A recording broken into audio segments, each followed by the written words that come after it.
The snow whispered like broken glass when the alien commander raised his voice to the storm. Show yourself, human. The cold cannot hide you. The mountains cannot save you. We will burn your world clean, even if we must sift your bones from the ice. His words drifted into the valley, carried on static through his armor's translator. Silence answered him, until another voice came, low, jagged, and far too close. You think of the fire here, the human said. Snow doesn't burn, alien. It buries. From a blizzard, something moved. The figure stepped through the white veil, a beast carved out of frost and shadow. He wore no insignia, no banner. His coat was patched with ropes, hooks, and strange tools the aliens could not catalog. An ice axe gleamed in his hand, its blade rimed with frozen blood. His hood was drawn low, his face hidden in shadow, as though even the storm refused to touch him. For a moment, even the alien commander faltered. This was not the trembling prey they had slaughtered across continents. This was something else. The man had a name once, a life before the skies turned red. Cale Draven, soldier, climber, the village madman who dug shelters no one wanted, who stockpiled duct tape and old radios when everyone else laughed. They had called him paranoid. They had said he was broken, obsessed, and perhaps he was. But now, in a world turned to ash and ice, broken things had their uses. He didn't speak again. He didn't need to. He moved, vanishing into the white. The aliens followed, their heat signatures slicing through the snow. But the storm was his element, not theirs. Their visors blurred, their targeting faltered. Something shrieked in the gale, metal rending flesh, and one soldier dropped, a neat hole in his visor. Another vanished into a crevasse they hadn't mapped. Panic rippled through their formation. The commander barked orders. The humans are disorganized, he reminded himself. They are erratic, undisciplined. But as more soldiers fell, one strangled by a rope that hadn't been their seconds before, another buried beneath a slab of ice pried loose, doubt spread like frostbite. The commander had read the reports, whispers of a faceless one in the high passes, a man who did not flee, who hunted them instead. A ghost wrapped in snow. Propaganda, he had thought. Human desperation dressed as myth. Now, he wasn't so sure. Cale moved like a storm given flesh, driven not by glory but by old wounds. He had no squad, no command structure, no supply chain. What he had was rope, steel, and a heart too stubborn to die. What he had was rage, sharpened to a single point. By the time the blizzard thinned, only the commander remained. His squad lay broken in the snow, their weapons stripped, their bodies arranged in neat, eerie lines. Cale stood at the ridge above him, ice axe dripping. You should have stayed in orbit, Cale said, his voice hoarse from the cold. You don't belong in these mountains. The alien commander raised his plasma rifle, trembling. Cale tilted his head, as if listening to something only he could hear. Then he turned and walked into the storm, vanishing without another word. The commander's rifle lowered. He had been spared, but the mercy felt like a warning. Far below, at the base of the valley, human refugees huddled around makeshift fires in a half-collapsed church. They had heard the distant echoes of battle. When Cale entered, dragging a sled stacked with alien rations, all eyes turned. He ignored their questions. He dropped the food, left the sled, and turned to leave again. A child's voice stopped him. Mister, are you Chuck Norris? The room rippled with uneasy laughter. Cale paused, glancing over his shoulder. Who the hell is Chuck Norris? He muttered, and walked out. Later, in intercepted reports, the aliens noted, this Chuck Norris appears to be a human war god. Recommend extreme caution. Cale returned to the snow, his silence heavier than any applause. The refugees whispered after him. Some swore he wasn't human at all. Others said he was the spirit of the mountains. In truth, he was only a man who had been rejected too many times to die quietly. He reached a cliffside where he had built a shelter years before, back when the village mocked him. The same village now lay smoldering from alien fire. Survivors wept among the ruins, the same faces that had laughed at him once. He felt their eyes on him, pleading, ashamed. He wanted to turn away. He wanted to let them freeze. But the storm was merciless, and so was he. He told them where to find shelter, guided them through the pass with clipped, bitter words. One of them, a woman with frostbitten cheeks, whispered, "We were wrong about you." Cale didn't answer. He only said, "Keep walking."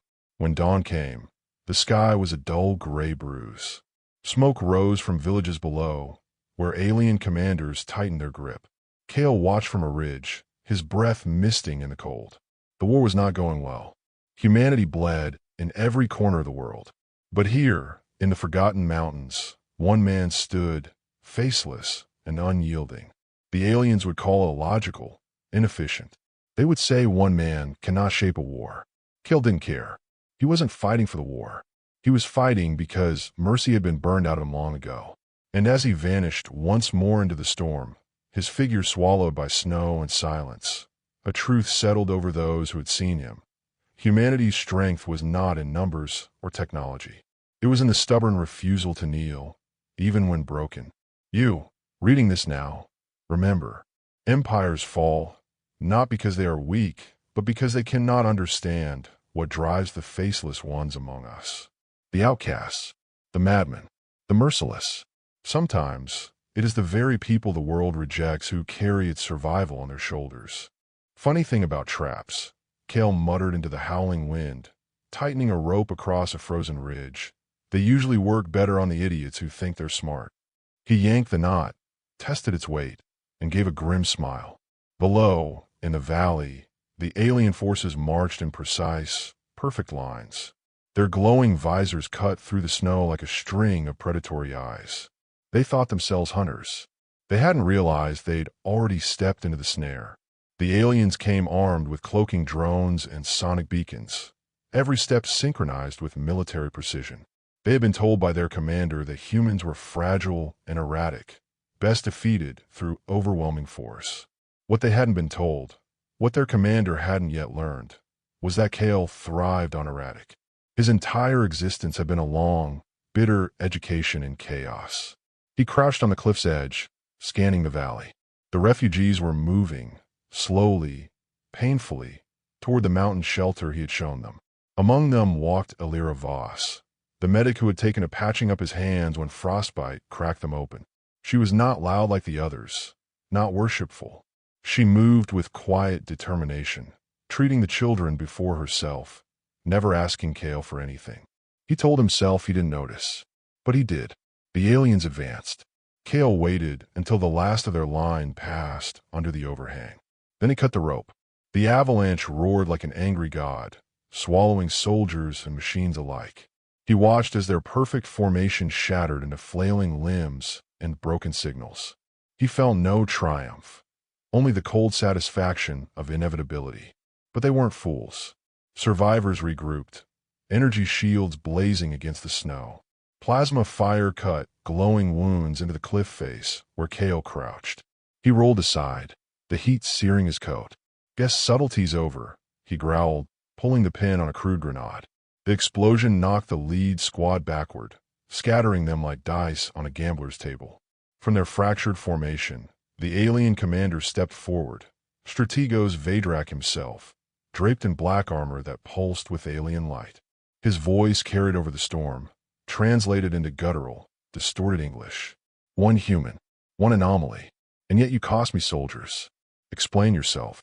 Cale straightened, ice axe gleaming in his hand. "Explain myself? Sure. I'm pissed off. That's all you need to know." The soldiers raised their rifles. Vedrak lifted a clawed hand to stay them. "You will not survive this day." Cale smirked, his breath steaming. "Buddy, I survived Florida once. This storm's a spa weekend." The aliens tilted their heads in confusion.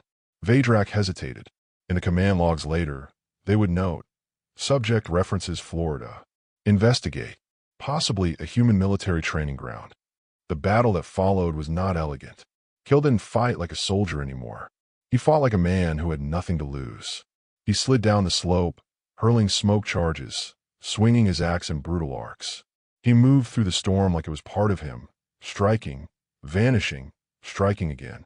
Plasma bolts seared the snow, but he wove through them with reckless, infuriating unpredictability.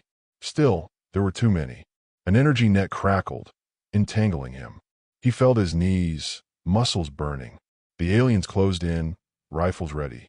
Vedrak loomed above, his faceplate reflecting Kale's shadowed hood. You bleed. You fatigue. You end. But Kale only laughed, a low, rasping sound that made even the storm hesitate. You forgot the rule of mountains, he said. They don't belong to the strongest. They belong to the ones who outlast. With one violent twist, he wrenched his ice axe upward, severing the net's power conduit. Sparks exploded. He rolled, dragging one alien down and smashing its visor with a feral swing.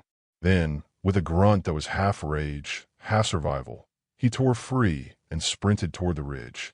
Vedrak gave chase, plasma blade igniting in a searing arc. The duel was chaos, steel against energy, instinct against calculation. Kale ducked under strikes, parried with the haft of his axe, let the terrain fight for him. At one desperate moment he slid down a frozen incline, drawing Vedrak into a field of charges buried in the snow. Kale triggered them with a crude detonator wrapped in duct tape. The explosion ripped the mountainside open, burying alien squads under tons of ice. When the echoes died, Kale lay half-buried himself, ears ringing. He dragged himself upright, blood seeping from his temple. Across the blasted slope, Vedrak rose too, armor cracked, glowing fluid leaking. Their eyes met through the storm. You can't kill me, Vedrak rasped. Kale spat blood into the snow. I don't need to. This mountain already has. The wind howled. Vedrak staggered, retreating with the remnants of his soldiers. Kale did not pursue. His body screamed for rest, but his mind was already elsewhere, on the refugees still climbing, on Alira's steady hands guiding children up the path. He had bought them time, nothing more. When he finally returned to the hidden shelter, the people stared at him with wide, frightened eyes. He ignored their whispers, dropping salvage packs of alien rations at their feet. Alira stepped forward, her gaze sharp. She saw the blood, the way he winced when he moved.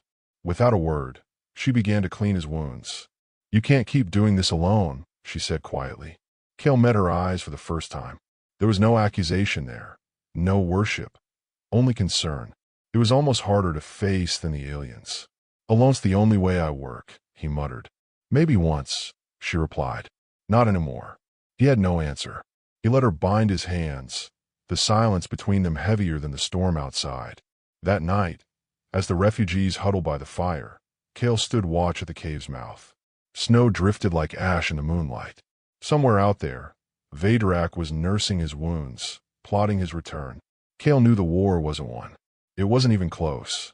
But in the silence of the mountains, with the faint laughter of children behind him and the warmth of a bandage on his hands, Kale understood something he hadn't in years. Mercy wasn't weakness. It was choice. And when denied long enough, even mercy could sharpen into something terrifying. And you, reader, remember this truth.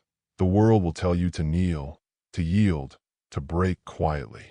But sometimes survival itself is defiance, and defiance is a fire that no storm can smother. Here's the thing about legends, Kale said, tightening the strap of his frost-stiffened pack as the refugees stared at him with wide eyes. They sound a lot better when you don't meet the guy behind them. He smirked, though the gesture looked more like a scar than a smile. The children giggled nervously, but the adults didn't. They knew better. They had seen him come back from the blizzard dragging alien weapons, his coat blackened with plasma burns, his hood rimed with blood-frozen icicles. They whispered he was not a man, but a phantom. He wanted to correct them. He never did. News traveled fast through the broken mountains. Stories of the faceless one reached other enclaves, carried by shivering survivors who swore by firelight that the aliens themselves feared his name. Commanders in orbit dismissed these tales at first. But when entire strike forces vanished into the storm, their equipment later found stacked neatly like offerings on shattered cliffs, the rumors began to claw into strategy meetings. Some laughed it off, branding Kale's story as human superstition. Others whispered privately that no superstition leaves plasma rifles dismantled with duct tape and rope. Kale himself cared nothing for the gossip. He only cared about keeping the refugees alive. Each day was a battle against cold, hunger, and the relentless hunt of Vedrak's forces. Each night was a battle against his own ghosts, the faces of villagers who had mocked him, then begged him to save them. He heard their voices in his dreams. Paranoid, broken, useless. He woke with his axe in hand every time, ready to strike shadows that never came. Elira stayed close now. She tended the sick, rationed food, and spoke to Kale in the rare silences when he didn't push her away. She never tried to pierce the armor of his bitterness. She only stood at his side, her quiet defiance matching his own. One evening, as snow drifted like stars outside the cave, she pressed a mug of boiled pine needle tea into his hands. "If you keep burning yourself out," she said softly, "you'll become the very ghost they think you are." He drank in silence, but he didn't walk away. That was answer enough. The war escalated. Alien High Command, humiliated by mounting losses in the mountains, dispatched new legions under Vadrak's command. This time, they carried experimental tech, swarms of drones, seismic cannons to shatter avalanches before they formed, and a mandate carved in cruelty: annihilate every human settlement in the highlands. Kale knew they would come for the refugees. He also knew he couldn't stop them all. The mountains were vast, but not infinite.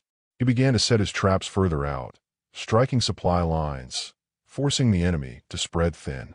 Each raid became riskier, each escape narrower. His body paid the price: cuts that froze before they could clot, ribs cracked beneath alien gauntlets, breath coming shorter each day.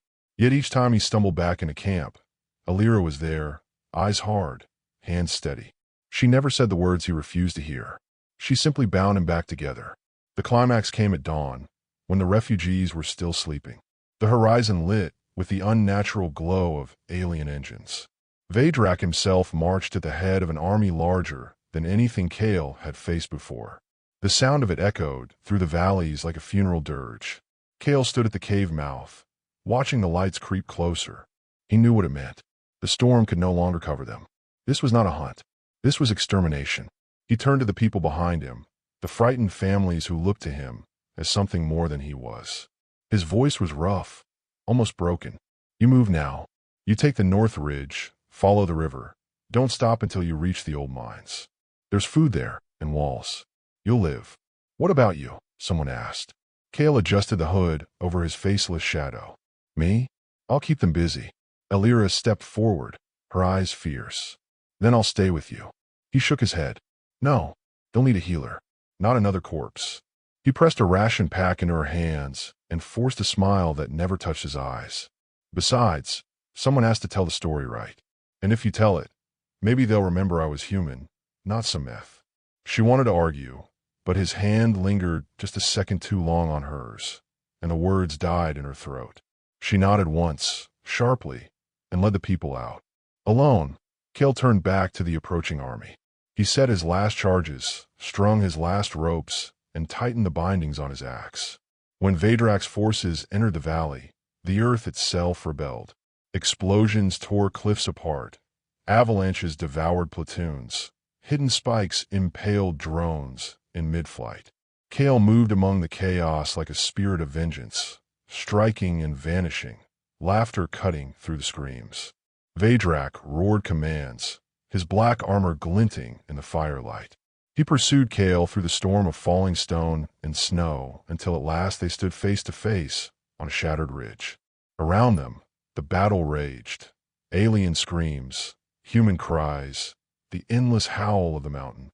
"This ends tonight," Vadrak declared, his blade igniting with searing light. Kale twirled his axe, blood and snow dripping from its edge. "Yeah," he said, "but not the way you think." Their duel was savage. Sparks flew as steel met plasma, echoing against the cliffs. Kale fought with reckless abandon, every strike a gamble, every dodge a desperate calculation. Vadrak pressed him hard, strength and technology overwhelming. At last, with a brutal blow, the alien drove Kale to his knees. But Kale smiled through the blood on his lips. "Look around you," he whispered. Vadrak turned.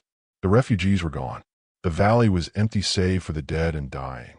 Kale had held them here, long enough for them to escape. The Strategos had won nothing. Fury twisted the alien's features. He raised his blade to strike the final blow. Kale triggered the detonator hidden in his palm. The ridge erupted, hurling them both into the abyss below. When the storm settled, only silence remained. Days later, refugees whispered of the avalanche that swallowed the alien army whole. Some swore they saw Kale's shadow walking the ridges still, guiding them through blizzards, leaving alien weapons stacked like warnings. Others said he was gone, buried with the enemy he defied. Elira said nothing. She only kept her head high and her hand steady, teaching children to bind wounds with rope and mend walls with tape, always telling them the story of the faceless one who gave them time to live. And somewhere, in the dark chambers of alien high command, Vadrak's broken voice addressed his council. We thought humans weak because they loved, but it is because they love that they cannot be broken. You may kill their bodies. You will never kill what drives them. So hear this, reader. The world may scorn you, exile you, call you mad for the burdens you carry. Yet when the storm comes, it is often the outcast who stands unyielding, the faceless one who becomes the shield. Do not underestimate the power of a single soul who refuses to bow, for in that refusal lies the spark that topples empires.